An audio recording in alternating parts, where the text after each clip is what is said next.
ay sinabi ni Apostol Pablo na hinirang ng Diyos. So ang bawat sumasampalataya kay Kristo Jesus ay hinirang ng Diyos, chosen.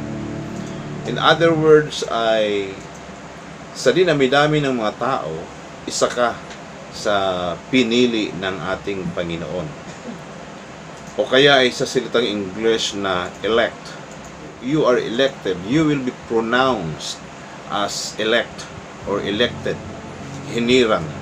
Ibig sabihin doon is there is this declaration na God declared us the elect or hinirang ng ating Panginoon.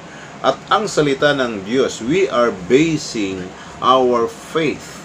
Ang ating pananampalataya po ay nakasandal o kaya ay nakaayon sa kung ano ang sinasabi ng Diyos. This is how Paul declared or shared the declaration of God for us believers na tayo, ikaw ay hinirang ng Diyos.